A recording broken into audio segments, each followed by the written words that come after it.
ini yang ditangani sampai sama Abang ini mungkin sejauh ini mungkin seperti apa Bang? Mungkin mengulang sedikit aja kali yang mengulas terkait kemarin kisruh dengan Ci Wenda sendiri gitu. Sejauh ini mungkin seperti apa? Ya, jadi sejauh ini kan sama seperti yang sudah beberapa kali diberitakan kan, ini berawal dari Ruben itu mengalami kesulitan ya untuk bertemu dengan anaknya, ya, untuk berkumpul dengan anaknya layaknya seorang ayah dan anak.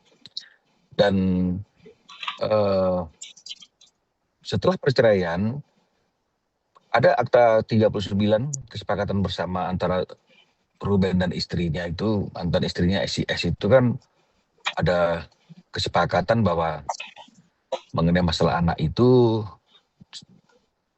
ada 2 sampai 3 hari anak itu akan berkumpul bersama Ruben dalam seminggu. Ini yang dari awal perceraian belum terrealisasi hingga hari ini. Itu adalah hak dari Ruben. Nah, sementara Ruben sejak mulai dari perceraian itu kan tetap komitmen ya untuk memenuhi apa yang menjadi isi perjanjian. Di antaranya sebenarnya kan diatur tentang uang pemeliharaan dan pendidikan anak.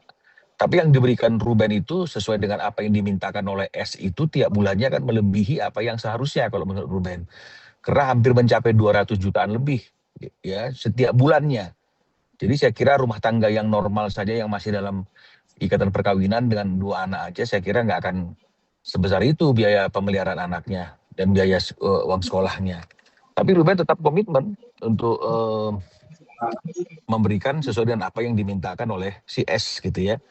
Dan kalau kita lihat kan perinciannya juga dulu itu ada kantong sampah 9 juta per bulan gitu atau 7 juta per bulan tetap diberikan oleh Ruben.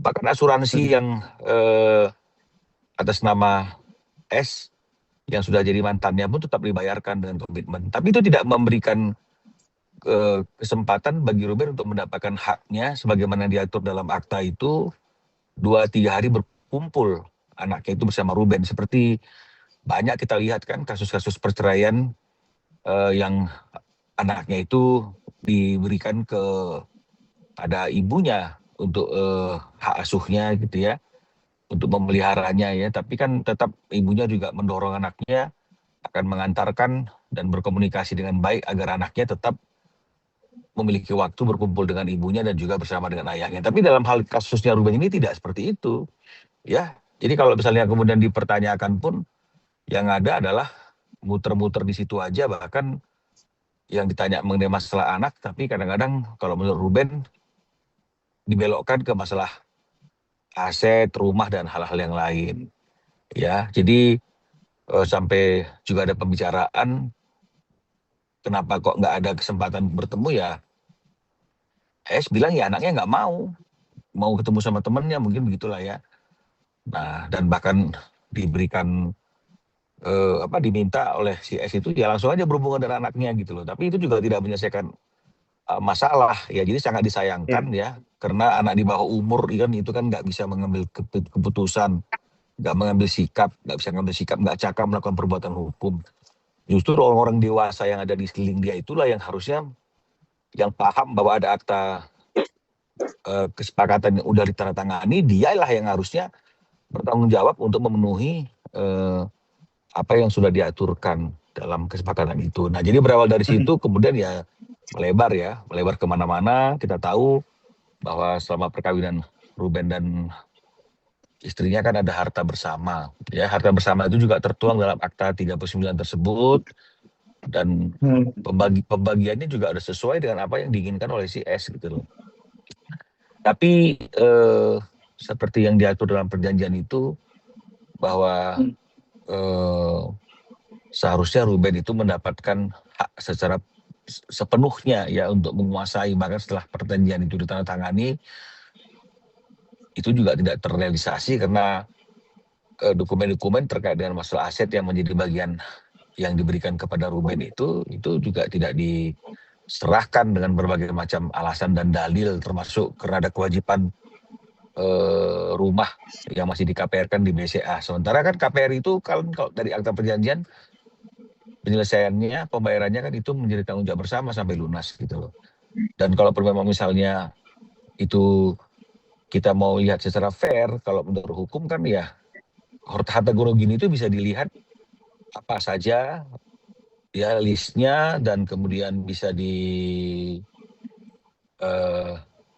pilah-pilah mana yang aset yang sudah tidak dibebani kewajiban apapun dan mana aset yang masih dibebani kewajiban. Nah, jadi harusnya yang dibagi 50-50 itu yang tidak ada beban kewajiban lagi, lalu baru diputuskan yang ada kewajiban itu bagaimana kewajibannya, apakah ditanggung bersama atau seperti apa, atau seperti apa. Ini kan tidak.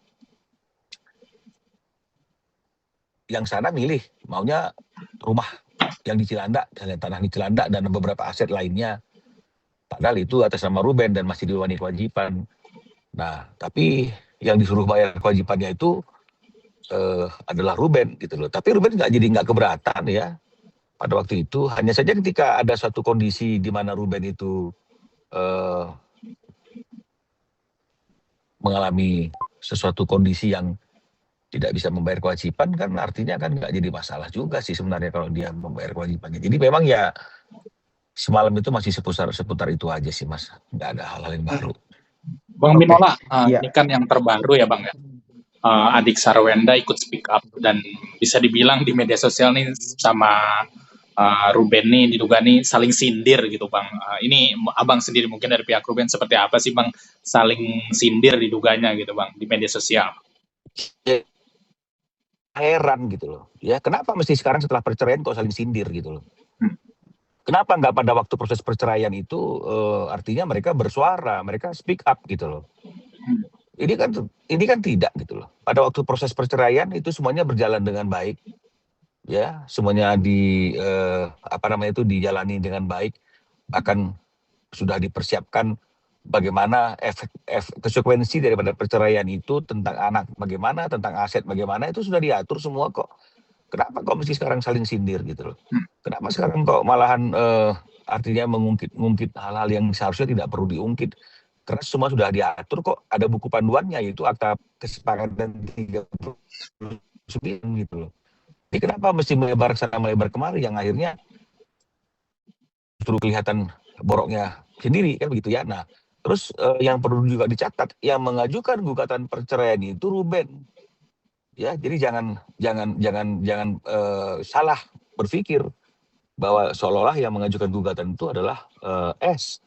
Yang mengajukan gugatan perceraian itu adalah Ruben. Ya, kalau memang misalnya ada hal yang salah dalam di gugatan perceraian tersebut karena panggilan sidang juga sampai, gugatannya juga udah dipahami, ya harusnya rekonvensi kan begitu ya. Tapi kan ini tidak ada masalah apapun, semuanya berjalan dengan baik.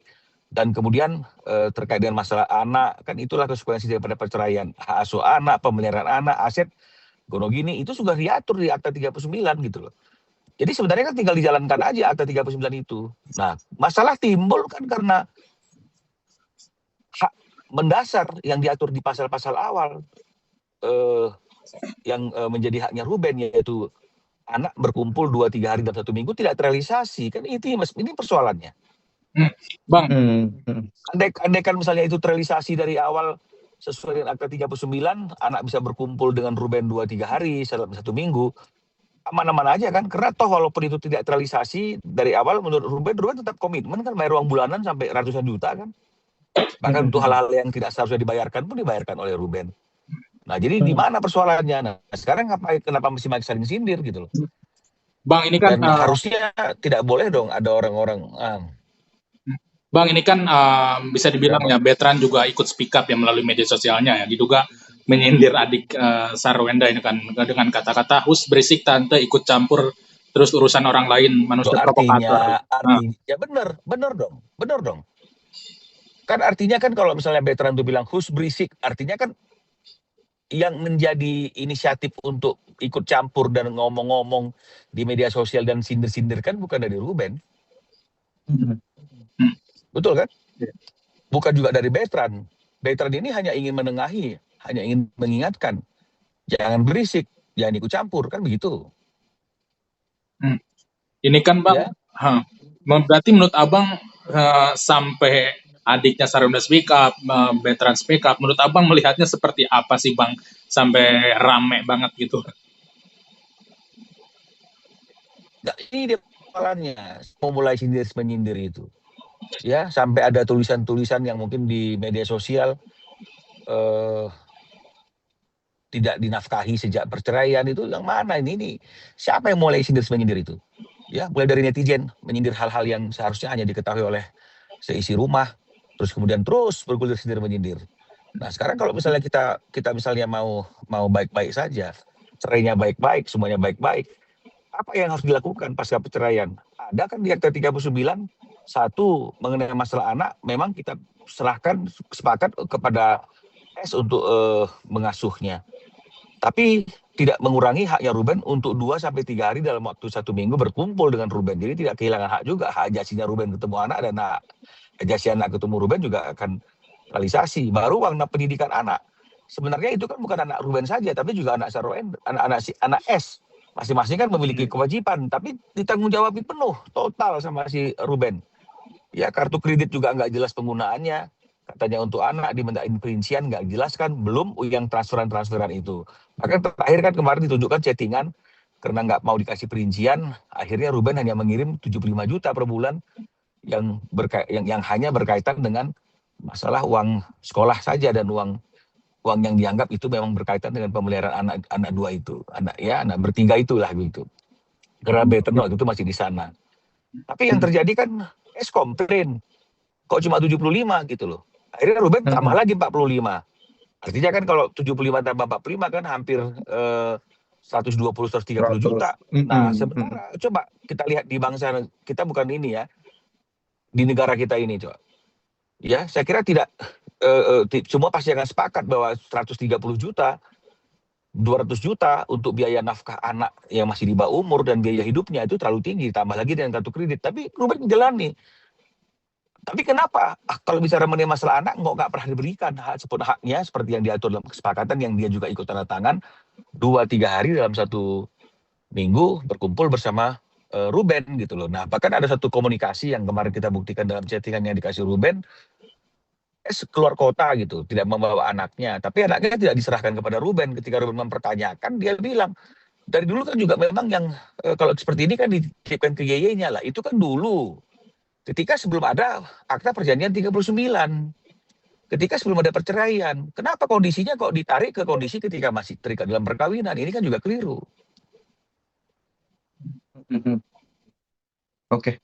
Nah, ya, Bang. kan dan akhirnya dan jangan sampai lah semuanya ikut ngobrol, ikut ngomong, ikut mengomentari, itu kan sebenarnya nggak pantas kan begitu ya. Makanya akhirnya si Bertrand kalau memang betul dia mengatakan berisik, ya artinya memang dia mau bilang janganlah ikut masuk ke areal yang itu tidak perlu dimasuki karena semuanya sudah clear. Ya, cerainya udah inkrah. Ya, konsekuensi daripada perceraian itu juga sudah diatur di Akta 39. Mari kita duduk bersama. Kalau ada kendala, mari kita berbicara untuk mencari solusi, bukan mencari benar salah, mencari menang-menangan. Bang, agak menyayangkan nggak sih Bang? Maksudnya ini kan sebenarnya permasalahan antara Ruben dan Sarwenda, tapi maksudnya walaupun masih pihak keluarga, tapi Ya sangat disayangkan, disayangkan. Ya kan etikanya, perkawinan yang masih utuh ya. Artinya gini, suami istri yang masih terikat dalam perkawinan aja pun seharusnya tidak boleh dicampuri oleh keluarga kan begitu. Nah, apalagi sekarang sudah bercerai gitu loh. Jadi sangat disayangkan kan kalau misalnya kemudian setelah pasca perceraian ini malahan semuanya ikut ngobrol kan. Padahal mereka mungkin nggak paham apa yang disampaikan itu karena kan sudah ada Akta 39-nya. Bang, ini kan di adik Sarwenda ya nih, di salah satu media sosial mungkin Speak Up, dia menceritakan tentang perjuangan Sarwenda mencari nafkah gitu Bang, untuk memenuhi artinya kebutuhannya. itu apakah itu sesuatu hal yang istimewa? Bukankah setiap orang harus berjuang untuk mencari nafkah? Betul ya? Semua orang berjuang untuk mencari nafkah. Ruben juga berjuang untuk mencari nafkah. Bahkan selama ini memberikan sesuatu yang fantastis kan, sampai 200-an juta per bulan. Belum lagi biaya-biaya yang lain. Terus kalau misalnya kemudian hari ini Ruben ya bukan stop, tapi memilih untuk tidak membayarkan dulu, berapa bulan, terus kemudian kita anggap itu sesuatu hal yang istimewa. Lalu bagaimana untuk orang yang sudah mencari nafkah dan membiayai selama bertahun-tahun? Mm-mm. Jadi janganlah artinya itu kita membesar-besarkan sesuatu yang kecil, dan jangan kita mengecilkan sesuatu yang besar. Jadi hidup itu kita apa adanya saja. Tadi seperti yang saya katakan, perkawinan sudah putus akibat perceraian, inkrah. Nah, konsekuensi daripada perceraian itu juga sudah diatur di Akta 39. Kenapa kita nggak merujuk kepada Akta 39? Masing-masing memberikan hak dan kewajibannya. Di mana nanti ada benturan, kita cari solusi untuk menyelesaikannya untuk kebaikan bersama, bukan saling serang, bukan saling sindir di media sosial. Mm. Berarti untuk saat ini memang perjuangan dari Ruben sendiri hanya untuk bertemu dengan anak-anaknya ya Bang Iya, ya. lihatlah. Sejatinya itu ya Bang ya. Lihat dong bagaimana perjuangan Ruben. Dan bukan hanya perjuangan untuk bertemu dengan anak. Ketika nggak bertemu juga dia menafkahi anak itu kan sampai 225 juta. Saya mau tanya ini sekarang ini, kalau kita mau survei di masyarakat Indonesia ini, anak yang masih di bawah umur ya, masih SD lah gitu misalnya. Apakah kebutuhannya itu mencapai 225 juta per bulan untuk hidup dan untuk uang sekolah? Nah, ketika diminta perincian, nggak mau diberikan, tapi Ruben tetap lakukan. Nah, tapi apakah itu membuat pihak S itu melaksanakan kewajibannya sebagai orang dewasa, mendorong, memberikan nasihat, mengarahkan agar 2-3 hari 1 minggu itu terpenuhi? Enggak juga, dia selalu berdalih anaknya. Mana ada orang tua yang dikendalikan oleh anak? Yang ada anak yang dikendalikan oleh orang tua. Betul nggak? Setuju nggak, Mas? Anak di bawah umur itu pasti di bawah kendali orang tuanya, orang dewasa. Nggak ada itu anak di bawah umur mengendalikan orang tua yang dewasa. Oke, siap. Ya. Mungkin gitu aja Bang Minola. Ya, Makasih terima banyak atas kasih. waktunya ya Bang ya. Terima Sehat-sehat kasih, selalu terima kasih. Bang Minola. Terima kasih, Selamat terima kasih. sore. Selamat sore.